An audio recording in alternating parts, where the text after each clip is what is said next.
This programme was made with the support of the Broadcasting Authority of Ireland.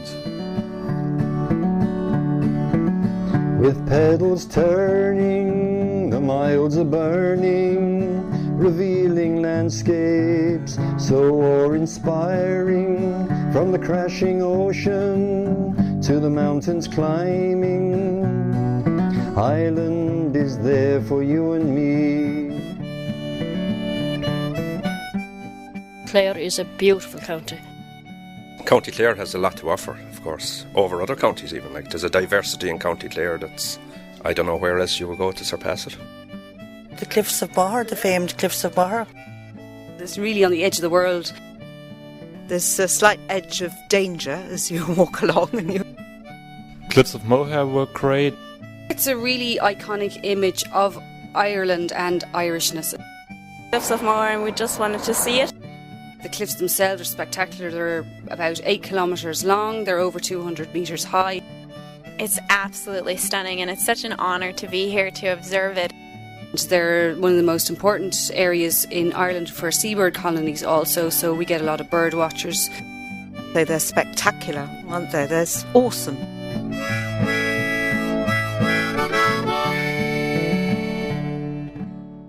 I'm Paul Wright and welcome to the 7th programme of On Your Bike, the series which celebrates those people and places we encounter on our cycle odyssey along Ireland's western seaboard.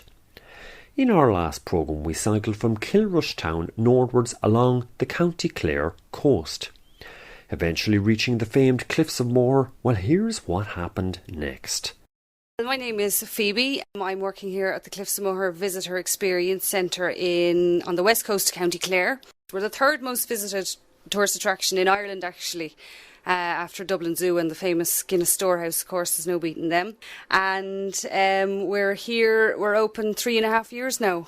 That's remarkable. And Phoebe, I know that you won a special award, for the environmental impact proficiency of the building. It's a fantastically constructed building, very much in keeping with the outlying area. Yeah, we were delighted there in March to win the Green Awards in the Entertainment and Leisure category. And the building, when it was designed, they had a competition for architects to design a building which was in keeping with the environment. So solar panels were constructed into the building. We have a ground source heat pump. And following on from that, when we opened, then we have an ecotourism strategy which brings in waste management, litter management, energy saving, and a lot of education to the visitors and the staff to get them involved in that and aware of the area and the importance of it and the culture of the area also. Absolutely. And just regarding, what kind of numbers? We were just shooting the breeze there at the desk when I came into the centre here, and you were just telling me there's a colossal number of people visiting the Cliffs of Moher and visiting the centre here day in, day out, all year round. But just give us a taste. It's high season now, we're in mid-August. How many people are visiting the likes of today? Well, the likes of today now, we're lucky it's lovely weather today, which helps a great deal when we don't have fog and rain. On an August weekend, we could maybe see upwards of 4,500 people visiting a day. Now, we're open all year round, apart from 3 days of Christmas. Now, obviously, in winter, there may be only a few hundred would visit. And on a yearly basis, we see upwards of 860,000 people or thereabouts, yeah. What is it about the Cliffs of Moher that's so remarkable that people come from all over the world to view them? Well, I think it's a really iconic image of Ireland and Irishness. Especially we get a lot of American visitors here who are over, they might have Irish roots, and it's a real image they have in their heads of Ireland and the image of Ireland. And apart from that, it seems to be on the list of people's things to do when they come to Ireland. They come here. I mean, the whole area is spectacular anyway. The burn is just down the road. The cliffs themselves are spectacular. They're about 8 kilometres long. They're over 200 metres high. And they're one of the most important areas in Ireland for seabird colonies also. So we get a lot of bird watchers. Geologists are also interested in it. We've certain types of sandstone and mudstone and this Liscannor flagstone, which is local to this area. And yeah, people just love to come and see it in all types of weather. keeping with the Cliffs of Moher, Phoebe, just you're dealing with people on an ongoing basis. You have one particular story, very interesting story. Yeah, it just sticks in my head. It was only last week, actually, I helped this old man up to the cliffs, and his son, I think, was with him, his son and his son's wife. And the man was 96 years old, and he was living in London for the last 70 years or something. And he just had a notion, his son was telling me on the side, like when the man was looking over the cliff edge, that he just came home and he just had a notion. He said, oh, I heard it on the radio or saw it on the telly and I want to go to the cliffs. End of story. And they'd driven all the way down from Laois, I think it was.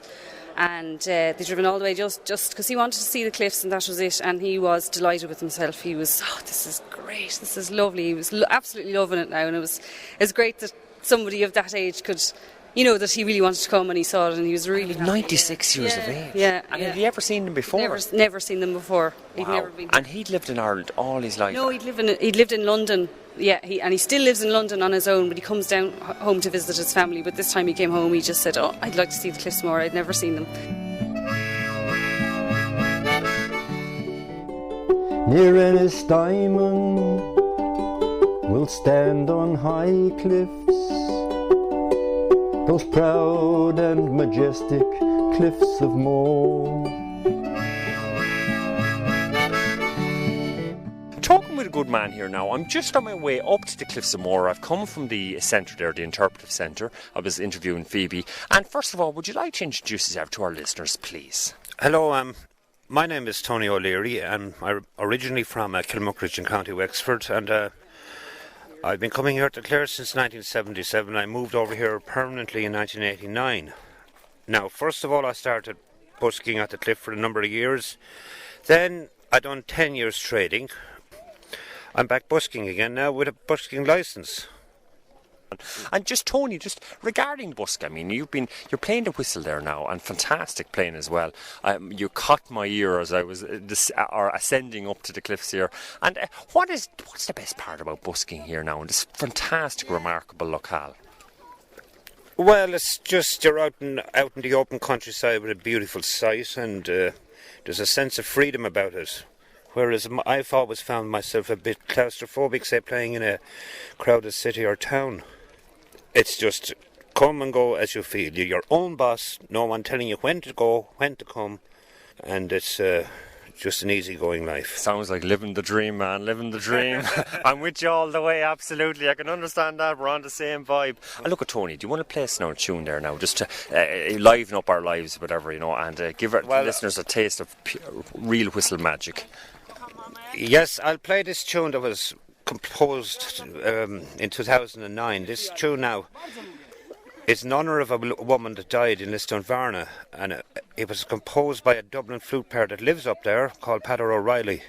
And I've only learned this tune in the past week now, and it's called Number 2 Tivoli is the name of the tune. That's where Teresa Kelly lived. She lived to be a fine old age of 83 years.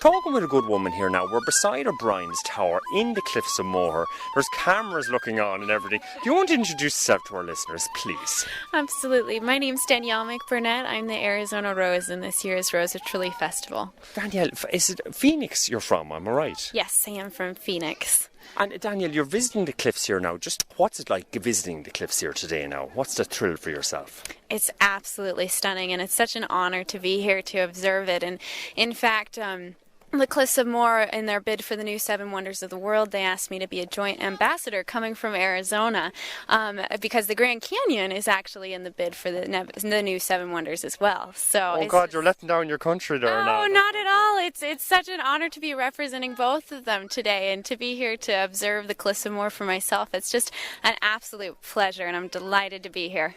And how does it? I mean, you're looking across now at the panorama of the Cliffs of Moher. I mean, what do you think yourself now of the views that you're seeing? Oh, it just makes me so proud to be Irish and to be back and see this. It's a delight, really. It's clearly a wonder, and I'm happy that it's in the run-in to be so.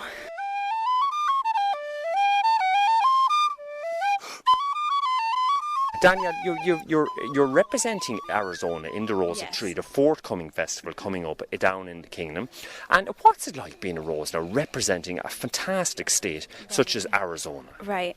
Again, it's an honor to be the Arizona Rose. We had a selection in Arizona, just like all the other roses do. And so I was selected, and that means that I'm representing approximately 500,000 Irish that reside in Arizona. We have a huge Irish community that's really strong, and it's 500,000. Yeah, and it's where a strong community, and so it's such a blessing and a pleasure really to be representing them all here in Ireland, and so I hope to do the job very well. Well, you're doing a good job so far. You have my vote of confidence, that's for certain, for what it's worth. And just, Danielle, for yourself, I mean, okay, what's the competition like when you go, to become a Rose? You're representing Arizona. Obviously, it's not an easy task to become a Rose. I mean, what were the things that you had to go through now to get to this stage? Sure. Well, I participated in the Arizona selection, and I was chosen to represent Arizona. And then I went to the regional competition for the Rose of Tralee, and that was held in Port Leash the first week of June, and that was an absolute delight. The other girls were fantastic. You'd be amazed at the talent that you get to observe there. And so now I'm back in Ireland once again to participate in the Rose of Tralee Festival, and I'm super excited. That's great, fantastic. And what's your own Irish connection yourself, Danielle? You were saying you have Irish roots. How strong? Definitely. Well, my great-grandfather is of 100% Irish ancestry, and so his family comes from actually Sligo, Limerick, and Cork. So they immigrated to Canada, and then my family immigrated to Arizona from there. And just, Danielle, just regarding, your visit so far to the Emerald Isle, okay, you've been here since Thursday. What have been the highlights so far? It's been such a fast-paced trip already. It was so fun. We flew into Dublin. We were off immediately to Tullamore, which is a sister city of Chandler, which is where I actually reside in Arizona right now. And we had a wonderful time there. I had the opportunity to meet Dan Rooney, who is the U.S. ambassador to Ireland, and so that was a delight as well. And then we were off to Ennis, and Ennis is the sister city of Phoenix, and that's where I go to school, and I was brought up in Phoenix. So again, just making those connections between my home cities and Ireland has been a true pleasure. That's great. It's celebrating what is best in Irish American culture. Fantastic. Absolutely. And the living link yourself, which is brilliant, carrying the torch forward. Right. And just regarding, the competition, it's starting tomorrow. Are you nervous? No, I'm absolutely thrilled, really. There's some whiskey there now. Oh dear. No, I'm so excited, and this really, the spirit of the competition is once a rose, always a rose, and that's just embodied throughout the whole competition, and the other girls are absolutely fabulous, so I know I'm going to have a wonderful time, and it's just such an honor to be here and representing it. I know visiting the Cliffs of Moher is definitely going to stand out, and it's an event that I will always remember. So Look, Godspeed and best of luck tomorrow now. I'll be gunning for you all the way, and I'll have all the friends as well. Best of luck, and you're a credit to your nation, there's no doubt about it.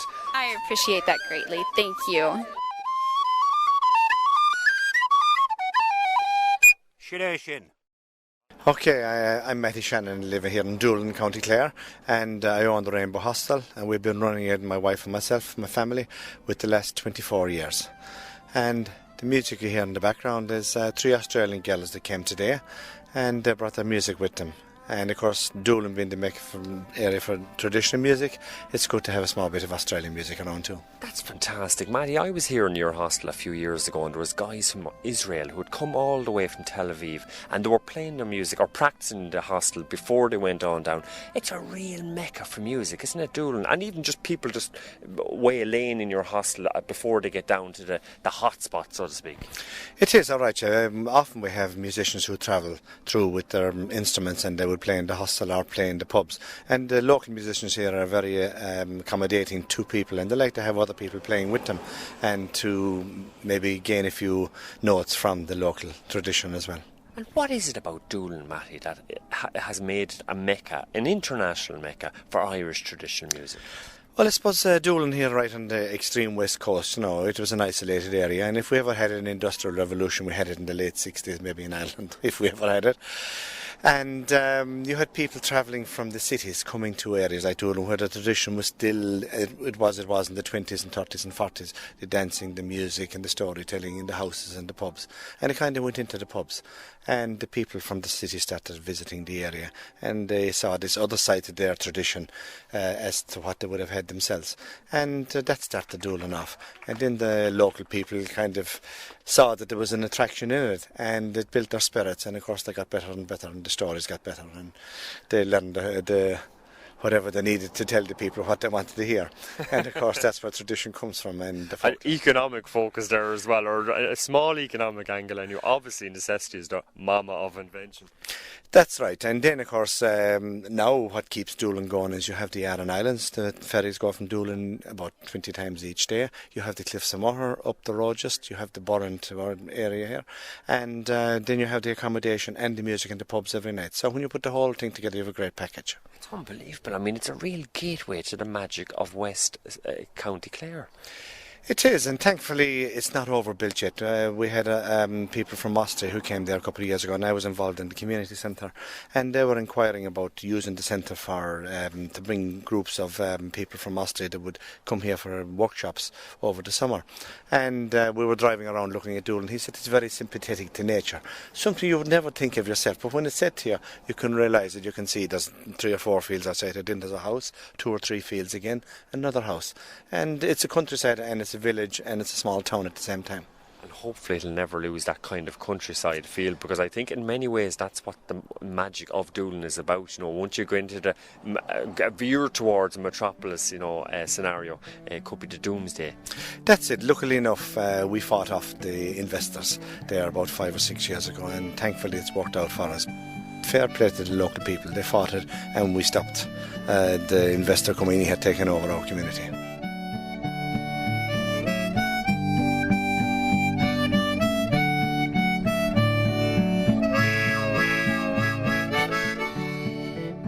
Just interviewing Matty there, the manager and the owner of the hostel here, the Rainbow Hostel.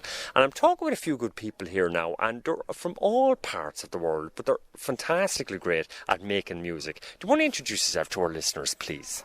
I'm Hilary, and I'm from Australia. And I'm Maggie, and I'm also from Australia. I'm Jenny, I'm from Australia. Great. And what's the name of... do you have any name for the group at all? Well, normally at home we play in a band called Evelyn's Secret, which is a sort of a folk band we play around festivals. But at the moment we're just putting together a band with Maggie. It's a new idea that we've got for the moment. That's fantastic. And what kind of music do you play? Original folk music, pretty much. Maggie writes a lot of songs on guitar and banjo, and so does Jenny. Yeah. So, Jenny, what kind of songs would you be writing yourself? Yeah, they're folk-styled songs, I guess. They're not... they're not traditional or anything, but they're just sort of laid-back, folk-style, chilled-out things. Really, kind of a Woody Guthrie, maybe, would it be, or any particular inspirations? Yeah, I guess that kind of theme.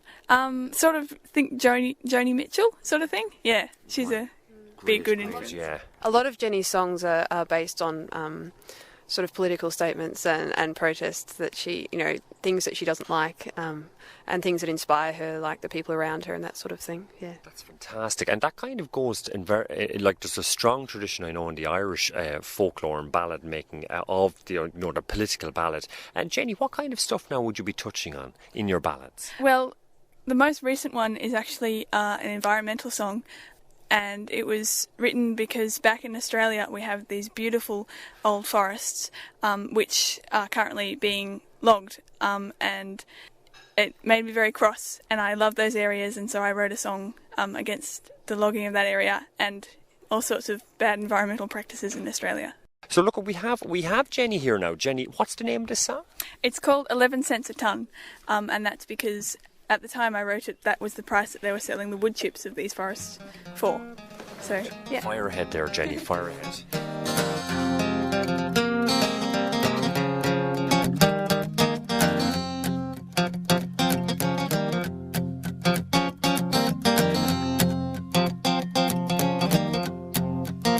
So paint me stupid, I may be young, don't count to you yet, but I'm not dumb. I see right through you,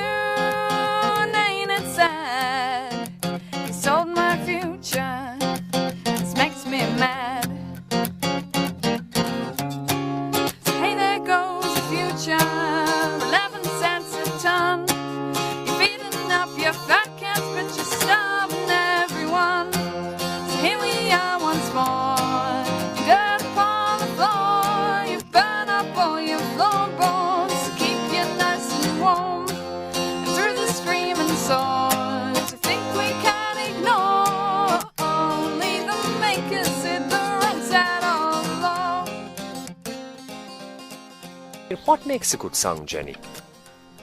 I don't know. It can come from good content. It can come from a lot of things. I think it's different for every person. Some people will look at one song and it'll be a fantastic song for them because it'll just describe something in their life perfectly, and other songs will get you angry. Yeah. No, I was just going to say, if a song speaks to you, it's a good song. If it speaks to anyone, it's a good song for them, you know. It's a very personal thing, whether you like a song or not, I think. Also, if a song is able to touch people over a number of years, so if it perpetuates itself and is kept being sung by lots of people in every generation, then that's a really a big sign of a really great song. Yeah. I don't know. It can come from good content. It can come from a lot of things. I think it's different for every person. Some people will look at one song and it'll be a fantastic song for them because it'll just describe something in their life perfectly, and other songs will get you angry. Yeah. And look, I can't help but ask women, what brought you here to Doolin? How did you find out about Doolin? Well, actually, for the last week and a bit, we've been staying with a family in Connemara, in Cana on the west coast, and Anne Hernan suggested that we should come here for the music and just because it's a really nice town. So. And yourself, Maggie, you're staying in Carna as well, are you? Well, yeah, I was. These guys called me and just said, "Hey, you should come stay with us in Carna." So yeah. I went there, and then we decided to come on here. We're looking for traditional music if we can find some, because we love it. The traditional Irish music we're really excited about, so looking for some music, and it's just so lovely here. Even though there is midgets tonight now eating us all alive, and we're trying to listen to music, but it's great at the same time. And yourself, Hilary, I mean, are you finding, Hilary, for yourself that that you're learning a lot more about music just being here in Ireland? Yeah, I think the music scene in Australia and Ireland is fairly similar in a lot of ways. It's amazing how much traditional Irish music you'll find in a town like Melbourne. In Victoria, there's just so many pubs full of Irish music. But, to come here, and hear it from its source, it's totally amazing. And, I think, the fact that it's just everywhere is just absolutely brilliant.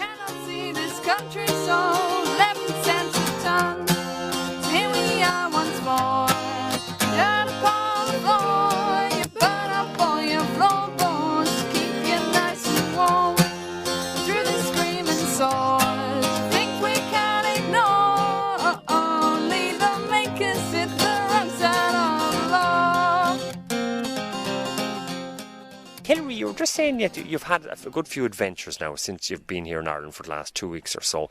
One in particular regarding a burning incident. Tell us about this. Well, we were down at the beach with some friends, and they took their sea kayaks down, and it was an absolutely brilliant day. But being Australians, we were at the beach, and we thought because we're in Ireland we wouldn't need hats or sunscreen. But we ended up really, really, really burnt, and they couldn't believe that Australians could get sunburnt. They thought that was... I didn't think it was possible, especially in Ireland. I know, we feel a bit silly, really. We're a bit embarrassed about it. Yeah, so probably shouldn't have said that on radio, but anyway. So when brave people stand up and fight, defend our future for what is right, those greedy bastards will buy the law, use it to cut you, bring you down like they're screaming swords. No, I won't believe it, said I am not dumb, I cannot see this country sold 11 cents a ton. So here we are once more, you dirt upon the floor, you burn up all your floorboards to keep you nice and warm. Through the screaming swords, you think we can ignore only the makers sit the wrong side of the law.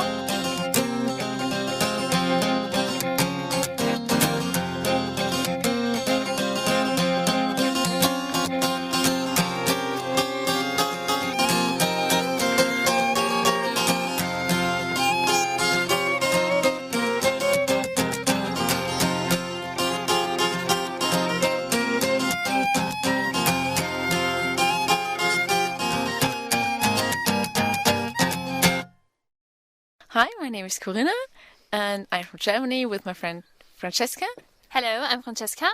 I'm also from Germany, and we do some trip to Ireland for 2 weeks, and now we're staying in Doolin in a very pretty hostel named Rainbow Hostel. The Rainbow Hostel. Now, it seems that, Doolin is a great place for people coming from all over the world, interested in music, and coming together to share music. You're massively big, Francesca and Corinna, into music yourself. How big? We are both studying music in Germany to become music teachers if we're finished. And so we thought we could use this facility in our holidays, and we watched some tin whistles, and we practiced a bit, and now we're do it as our new hobby. Fantastic. Yeah, the best thing was we were at the Cliffs of Moher, and we played on the street, and we earned some money. That was very nice. Yeah. You earned about €40. You were telling me, in just over an hour. That's brilliant. So women, you have talent. Yeah. But the nicest one was the people made pictures of us, and they asked us if their children can sit to us, and then we can make a picture. Yeah. Wow, that's good. That's good. I'll tell you one thing. That's the fast track way to success. Brilliant. And look, you're going to play us a piece now, women. What's the piece you're going to be playing now? We have some other piece. I played it with the band at home, and we covered it from another band called Schandmaul. They play music. They combine music from the Middle Age with rock and bagpipes and old instruments, and we arranged it for these two flutes because it sounds more or less Irish, we think. It's good. Yeah, it's good. And it's called Storm Night. Great. Yeah. Okay. So here we go, Storm Night.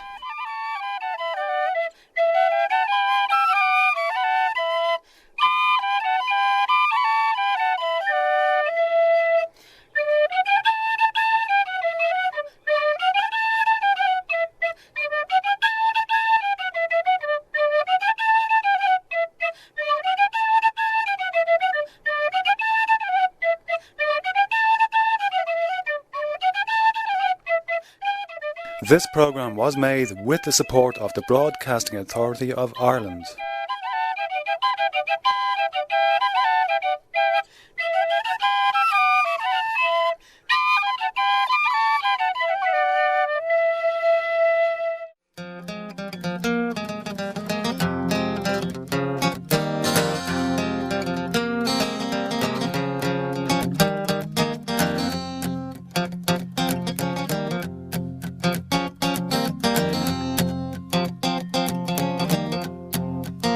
So paint me stupid, I may be young, don't count to you yet, but I'm not dumb. I see right through you, and ain't it sad? You sold my future, this makes me mad. So hey, there goes the future, 11 cents a ton. You're feeding up your fat cats, but you're starving everyone. So here we are once more, dirt upon the floor. You burn up all your floorboards to keep you nice and warm. And through the screaming swords, you think we can ignore. Only the makers sit the wrong side of the law.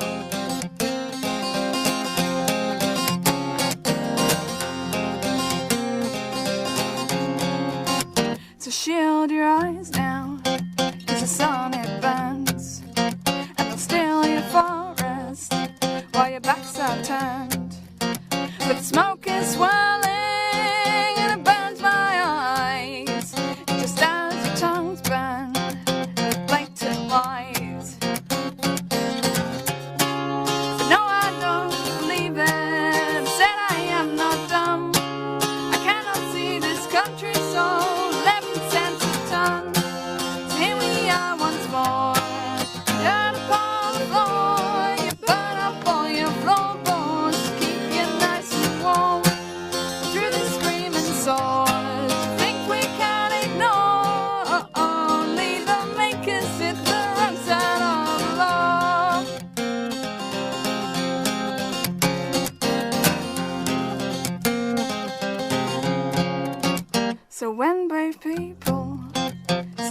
up and fight, defend our future for what is right.